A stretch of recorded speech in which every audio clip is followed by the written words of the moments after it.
My name is Shanna Brancato. I am 21 years old and my major is humanities with a focus in creative arts. I went into foster care when I was 6 years old when my mother choked me. So I'm happy that I was taken out when I did, because I live with my grandparents now, and that's the best thing I probably could have ever asked for.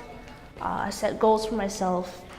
I'm like, no, I will not do drugs. Like, it's become my biggest goal in life to not be my mother.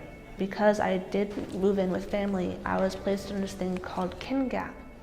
And Kin Gap, unfortunately, makes me not eligible to do free housing. Some of those programs that are aimed for foster youth are really hard to get into depending on what choices adults made in your childhood. There's a program called The Hub, and they teach you how to live on your own and how to do those things. But for me, as I aged out, I felt really sad because I wasn't able to learn those things, because for me, I have to learn them right before I'm actually gonna do them. So while I went to the workshops and learned about them, for me, I still don't know how to do it because it's not relevant yet in my life. My name is Devin Murray Pollard, and I'm 19, and my major is biomedical engineering. People look at my class schedule and they think their schedule's hard, and then they go, whoa, are you serious? Why are you doing this? And I'm like, it's really not that bad. And then I tell them I work on top of that, and they're just like, you're gonna fail. And I'm like, no, not me, that's not me.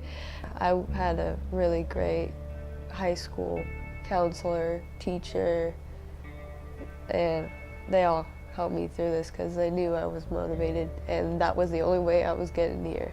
Here I have programs that I'm into, I have friends, people that are going through similar things that I am, and knowing that you're not the only one is probably some of the best support. I'm a strong, independent person, and I've been through things that have pushed me to not have to need anybody for anything, but it makes such a difference when you don't have to. I am just a ward of the court. I mean, but for me, it means that I was in other care other than my parents. They qualify someone else to be my parent and take care of me. However, I mean, even if you have a guardian, they don't necessarily do that. One of the greatest moments of my life was when I got those scholarships. It really went every single time. Because to me, it meant that I could actually form relationships with my family. It wasn't about a deal. Like, you pay for me during this time, and then I'll be gone. It was, hey, this is me, who are you? I'm a person. I'm not just a check or a cost or a fee.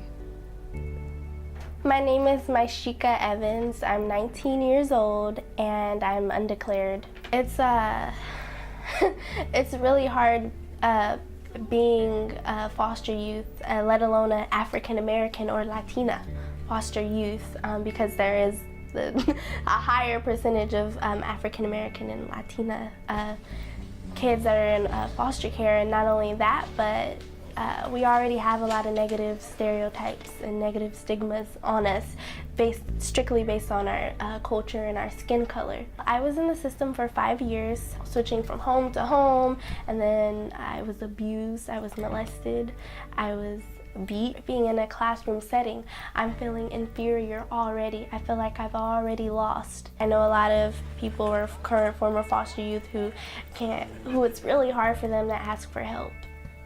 Really hard to trust people. They'd rather do it themselves. It just makes me so proud to be a role model, a mentor, anything. Especially since it's something that's statistically speaking very, very low percentage, of foster youth graduating, pursuing a secondary education. It made me angry, and because of that, that's why I'm here. Because I wanted to prove everyone wrong.